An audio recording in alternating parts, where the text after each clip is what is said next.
She was being sold like cattle. He just came for a horse. Texas, 1881. The last cattle auction of the season. Silas Carrion, a quiet man carved from silence and dust, came looking for a horse. But what he found was something else entirely. Behind the corral, a girl, barefoot, dirt-streaked, no more than 19, stood with a rope tied to her wrist.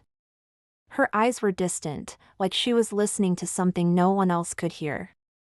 "She's deaf and dumb," the drunk barked. "But she cleans, don't sass, and she's cheap." Silas turned to leave until she looked at him. No begging. No fear. Just recognition. He bought her with the horse. Not out of pity, but because in that look, he saw his own loneliness reflected back. At his ranch, she never spoke.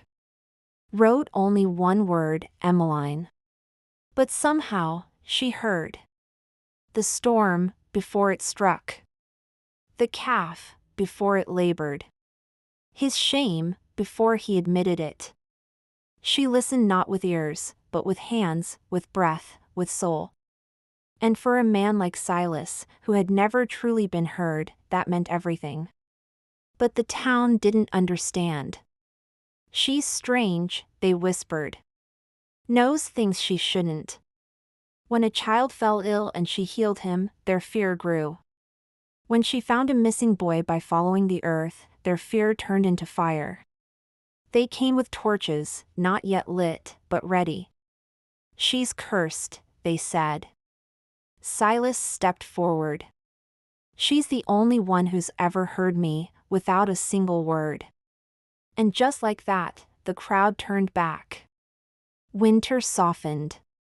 She taught the children how to feel instead of speak.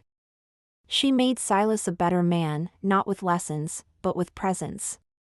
One night, after a near-fatal storm, Silas left a note on the table. "I want to hear your heart, if you'll let me listen with mine." She touched the words, then his chest. And smiled, for the first time.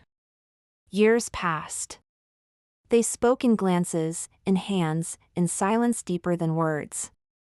And when she finally said, in a fragile whisper, "I don't need sound." "Only you," he answered through tears, "I hear you. I always have." Because the truest love stories aren't loud. They're the ones that walk beside you quietly, and never let go.